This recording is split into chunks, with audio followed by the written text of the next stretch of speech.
नमस्कार मंडळी, श्री स्वामी समर्थ. स्वागत आहे तुमचं माझ्या YouTube चॅनलवरती.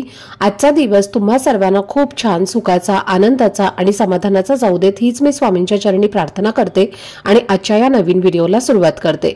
पण त्या अगोदर तुम्ही माझ्या चॅनलवरती जर नवीन असाल तर चॅनलला पण लगेच सबस्क्राईब करा आणि कमेंटमध्ये श्री स्वामी समर्थ लिहायला अजिबात विसरू नका. 21 डिसेंबर पासून पवित्र मार्गशीर्ष महिन्याची सुरुवात झालेली आहे आणि उद्या 26 डिसेंबर हा दिवस विशेष महत्त्वाचा आहे, कारण तो वार आहे बुधवार आणि याच दिवशी चंपाषष्ठी साजरी केली जाते. चंपाषष्ठी आपल्या हिंदू धर्मात एक अत्यंत महत्त्वाचा आणि पवित्र उत्सव मानला जातो. विशेषतः त्या ठिकाणी जिथे खंडोबा देवतेची पूजा केली जाते, मार्गशीर्ष महिन्याच्या या दिवसात खंडोबा नवरात्राचा समारोप या दिवशी होत असतो आणि चंपाषष्ठीच्या दिवशी खंडोबाची विशेष पूजा केली जाते. खंडोबा हा भगवान शंकरांचा अवतार मानला जातो. असं सांगितलं जातं की भगवान शंकराने राक्षसांचा वध करण्यासाठी खंडोबाचं रूप धारण केलं होतं. चंपाषष्ठीच्या दिवशी खंडोबाने मल्ल आणि मणी या दोन राक्षसांचा वध केला आणि म्हणूनच या दिवशी विशेष पूजा आणि व्रत हे केलं जातं. शेतकरी, मेंढपाळ, शिकारी आणि अन्य जीवनातील किंवा अन्य समाजातील लोक हा दिवस एक सण म्हणून साजरा करतात. ज्योतिषशास्त्रानुसार चंपाषष्ठीच्या दिवशी विशेष पूजा आणि उपाय केल्याने आपल्या जीवनातील सर्व दुःख, संकटे आणि अडचणी दूर होतात. हा दिवस चांगल्या आणि वाईटाच्या संघर्षाचा प्रतीक म्हणून साजरा केला जातो. त्यामुळे याआधी अनेक लोक या दिवशी काही खास उपाय आणि सेवा करतात, ज्यामुळे त्यांच्या जीवनात येणाऱ्या सर्व अडचणी या दूर होतात. तर आजच्या व्हिडिओमध्ये मी तुमच्यासोबत एक अतिशय प्रभावी असा उपाय शेअर करणार आहे. उद्या म्हणजे 26 डिसेंबरला चंपाषष्ठीच्या दिवशी कुत्र्याला काही खास वस्तू खाऊ घालायची आहे, अशी एक पारंपरिक संकल्पना आहे. या उपायाने खंडोबा देवतेचा आशीर्वाद आपल्याला मिळवता येतो. असं म्हटलं जातं की हे खाऊ दिल्याने आपल्या जीवनातील सर्व अडचणी आणि दुःख दूर होतात. तसंच 7 पिढ्यांचं दारिद्र्य नष्ट होतं आणि शत्रू सुद्धा पराजित होतो. तुम्हाला हे जाणून घ्यायचं आहे की हा उपाय कसा करायचा, कुठल्या वस्तूला तुम्हाला खाऊ घालायचा आहे आणि हा उपाय कधी करायचा आहे, याबद्दलची संपूर्ण माहिती मी आजच्या व्हिडिओमध्ये तुमच्यासोबत शेअर करणार आहे. त्यामुळे व्हिडिओ हा स्किप न करता शेवटपर्यंत नक्की पहा, जेणेकरून तुमच्यापर्यंत योग्य ती माहिती पोहोचेल. आणि तुम्ही माझ्या चॅनलवरती जर नवीन असाल तर चॅनलला पण लगेच सबस्क्राईब करा आणि बेल आयकॉनला पण प्रेस करा, म्हणजे मी जेव्हा कधीही नवीन व्हिडिओज अपलोड करेन त्याचं नोटिफिकेशन सर्वात आधी तुम्हाला मिळेल आणि तुमचा एकही व्हिडिओ हा मिस होणार नाही. तर आजच्या व्हिडिओमध्ये मी तुम्हाला एक अतिशय सोपा पण अत्यंत प्रभावी असा उपाय सांगणार आहे आणि हा उपाय तुम्ही उद्या म्हणजेच बुधवारी चंपाषष्ठीच्या दिवशी करायचा आहे. सकाळपासून संध्याकाळपर्यंत जेव्हा केव्हा तुम्हाला वेळ मिळेल तेव्हा फक्त एक वस्तू तुम्हाला ही कुत्र्याला खाऊ घालायची आहे.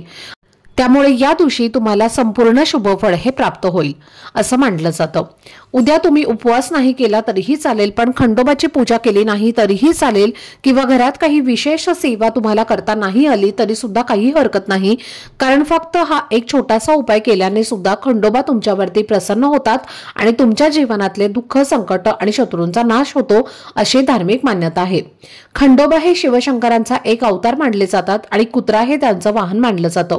तुम्ही खंडोबाचा टाक किंवा फोटो पाहिला असेल किंवा जेजुरीला गेला असाल तर तिथे सुद्धा तुम्हाला खंडोबासोबत कुत्रा हा नक्कीच दिसेल, कारण या दिवशी कुत्र्याला एक विशेष धार्मिक महत्त्व दिलं जातं. पती पत्नीतील विश्वास, संसारातील समतोल आणि घरातल्या शांततेचं प्रतीक म्हणून सुद्धा कुत्र्याचा उल्लेख आढळतो. त्यामुळे चंपाषष्ठीच्या दिवशी खंडोबाच्या पूजेसोबतच कुत्र्याचा सन्मान करावा असं सांगितलं जातं. जर तुमच्या घरी पाळीव कुत्रा असेल तर उद्या त्याची छोटीशी पूजा करा, त्याला प्रेमाने काहीतरी खायला द्या आणि चुकून सुद्धा त्याला मारू नका, त्याच्यावर ओरडू नका, कारण असं केल्याने घरात पितृदोष हा निर्माण होतो आणि अडचणी वाढतात असं मानलं जातं. खरं तर फक्त उद्याच्याच दिवशी नव्हे तर कोणत्याही दिवशी कुत्र्याला चप्पल किंवा काठीने मारू नये, पण विशेषतः चंपाषष्ठीच्या दिवशी याची काळजी घेणं हे अत्यंत महत्त्वाचं मानलं जातं. जर तुमच्या जीवनात सध्या काही अडचणी असतील, सतत संकट येत असतील, घरात वादविवाद सुरू असतील, मानसिक किंवा शारीरिक त्रास असेल किंवा एकामागून एक अडथळे येत असतील तर उद्याच्या दिवशी कुत्र्याला ही खास वस्तू खाऊ घातल्याने ते सर्व हळूहळू दूर होतात असं शास्त्र सांगतं. घरातील मुलं, पती पत्नी आणि संपूर्ण कुटुंबाच्या आयुष्यामध्ये प्रगती, शांतता आणि भरभराट येते. तुमच्या जीवनात काही शत्रू असेल तर तो उघडपणे त्रास देत असेल, गुपचूप डाव आखत असेल किंवा वारंवार तुमच्या महत्त्वाच्या कामांमध्ये अडथळे निर्माण करत असेल तर हा उपाय केल्याने शत्रूचा प्रभाव हा पूर्णपणे संपतो अशी श्रद्धा आहे. त्याचबरोबर हा उपाय आर्थिक ताणतणाव दूर करण्यासाठी सुद्धा अत्यंत प्रभावी मानला जातो, कारण यातून घरात पैसे येण्याचे मार्ग मोकळे होतात आणि गरिबी, दारिद्र्य नष्ट होण्यास मदत होते. तर हा उपाय करण्यासाठी तुम्हाला उद्या बुधवारी चंपाषष्ठीला सकाळी लवकर उठायचं आहे। प्रत्येकाने अंघोळीच्या पाण्यामध्ये अगदी चिमूटभर हळद टाकायची आहे, कारण हळदीला भंडारा असं म्हटलं जातं आणि भंडारा या दिवशी खूप महत्त्वाचा असतो आणि म्हणून प्रत्येकाने अगदी चिमूटभर हळद ही अंघोळीच्या पाण्यामध्ये टाकायची आहे। त्यामुळे आपलं शरीर, मन, आत्मा हा पवित्र आणि शुद्ध होतो। यानंतर स्वच्छ कपडे परिधान करून सर्वप्रथम आपल्या देवघरातल्या देवांची विधिवत पूजा अर्चा करून घ्यायची आहे। धूपदीप अगरबत्ती तुम्हाला ओवाळून घ्यायची आहे आणि त्यानंतर तुम्ही हा उपाय जो आहे तर तो करायचा आहे। चंपाषष्ठीच्या दिवशी बाजरीची भाकरी आणि वांग्याचं भरीत या नैवेद्याला विशेष महत्त्व आहे, म्हणून तुम्हाला उद्याच्या दिवशी आपल्याला बाजरीची भाकरी आणि वांग्याचं भरीत जे आहे तर ते अवश्य बनवायचं आहे आणि त्याचा नैवेद्य आपल्या देवघरातल्या देवांना आवर्जून दाखवायचा आहे। तुमच्या देवघरामध्ये जर खंडोबाचा टाक असेल तर तिथे तुम्हाला हा नैवेद्य आवर्जून दाखवायचा आहे। उद्या चंपाषष्ठीला संध्याकाळी आपल्या घरामध्ये तळी भरायची आहे। टाक असेल तर अवश्य तळी भरावी, टाक नसेल तर आपल्या प्रत्येकाच्या देवघरामध्ये शिवलिंग असतं, तर तिथे आपल्याला वांग्याचा भरीत आणि बाजरीच्या भाकरीचा नैवेद्य जो आहे तर तो अवश्य दाखवायचा आहे, कारण खंडोबा हे दुसरे तिसरे कोणीही नसून भगवान शिवशंकरांचाच एक अवतार आहेत आणि म्हणून आपल्याला तिथे हा नैवेद्य दाखवायचा आहे। त्यामुळे त्यांचे आशीर्वाद हे आपल्याला प्राप्त होतात।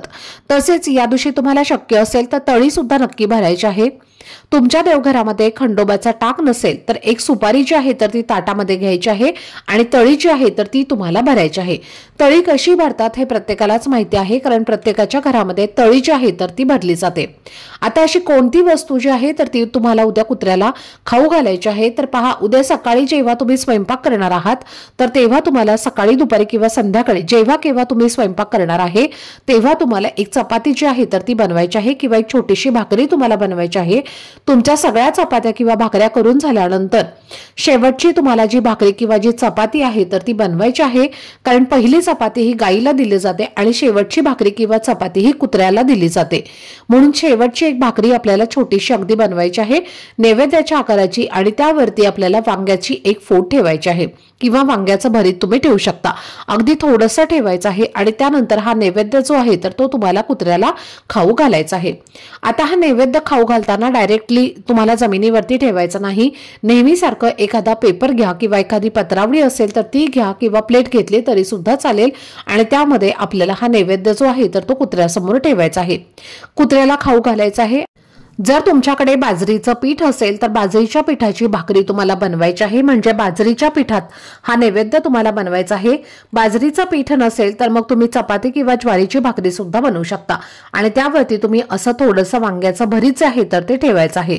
जर तुम्हाला वांग्याचं भरीत बनवणं शक्य नसेल तर अगदी थोडासा गुळ तुम्हाला या भाकरीवरती ठेवायचा आहे आणि हा जरी तुम्ही खाऊ घातला तरी सुद्धा चालेल। त्याचबरोबर या दिवशी कुत्र्याला 5 प्रकारच्या मिठाया सुद्धा खाऊ घातल्या जातात, म्हणजेच 5 प्रकारचे जे मिठाईचे प्रकार असतात, गोड पदार्थ जे असतात तर ते घेतले जातात आणि ते सुद्धा या दिवशी कुत्र्याला खाऊ घातले जातात। या दिवशी जर तुम्हाला तुमच्या घरावर कुत्रा आलं नाही किंवा तुम्ही बाहेर गेला आहे आणि बाहेर जाताना तुम्हाला कुठेही कुत्र दिसलं तर तुम्ही या 5 प्रकारच्या 5 मिठाया ज्या आहेत तर त्या घ्यायच्या आहेत आणि कुत्र्याला खाऊ घालायच्या आहेत। या दिवशी कुत्र्याला 5 प्रकारच्या मिठाई खाऊ घातल्याने साक्षात खंडोबाची कृपा जी आहे तर ती आपल्या कुटुंबावरती कायम राहते आणि त्यामुळे आपल्या घरावर कधीही संकट, विघ्न, अडचणी जे आहेत तर त्या येत नाहीत, कारण खंडोबा हे संरक्षणाचे देवता मानले जातात आणि म्हणून त्यांची सेवा केल्याने ते आपल्यावरती प्रसन्न होत असतात। आणि या वस्तू खाऊ घालण्यासोबतच आपल्याला कुत्र्याला थोडासा भंडारा सुद्धा लावायचा आहे। भंडारा हा जर तुम्ही जेजुरीवरून आणलेला असेल आणि तो तुमच्या घरामध्ये असेल तर तो भंडारा तुम्ही लावू शकता। तुमच्या घरामध्ये भंडारा नसेल तर मग तुम्ही हळद सुद्धा घेतली तरी सुद्धा चालेल, हळद ही प्रत्येकाच्या घरामध्ये असतेच, तर ती सुद्धा तुम्ही कुत्र्याला लावू शकता। तसेच घरातील प्रत्येक व्यक्तीला तुम्हाला हा भंडारा जो आहे तर तो लावायचा आहे। त्याचबरोबर हा भंडारा तुम्ही तुमच्या घरातील प्रत्येक कोपऱ्यामध्ये टाकायचा आहे, त्यामुळे घरातील वास्तुदोष, पितृदोष, नकारात्मक ऊर्जा जी आहे तर ती दूर होते। आणि शक्यतो तुम्हाला या दिवशी काळा कुत्रा जर कुठे दिसला तर त्याला तुम्ही नक्कीच बिस्किट किंवा सांगितल्याप्रमाणे 5 प्रकारच्या मिठाया किंवा शक्य असेल तर वांग्याचं भरीत आणि भाकरी जी आहे तर ती तुम्हाला अवश्य खाऊ घालायची आहे, कारण या दिवशी कुत्र्याला खूप जास्त महत्व आहे। काळा कुत्रा नसेल तर तुम्ही कोणत्याही रंगाच्या कुत्र्याला खाऊ घातलं तरी सुद्धा चालेल। तसेच या दिवशी तुम्हाला कुत्र्याचं सुद्धा दर्शन करायचं आहे। या दिवशी आपण जर कुत्र्याचं दर्शन घेतलं तर आपल्याला साक्षात खंडोबाचं दर्शन घेतल्या इतकं पुण्य हे आपल्याला प्राप्त होतं। तर ही अत्यंत महत्त्वाची माहिती मला तुमच्यासोबत शेअर करायची होती। आजचा हा व्हिडिओ जर तुम्हाला आवडला असेल, माहितीपूर्ण वाटला असेल तर व्हिडिओला लाईक, शेअर आणि चॅनलला सबस्क्राईब नक्की करा। भेटूयात पुढच्या व्हिडिओमध्ये, तोपर्यंत सर्वांना श्री स्वामी समर्थ।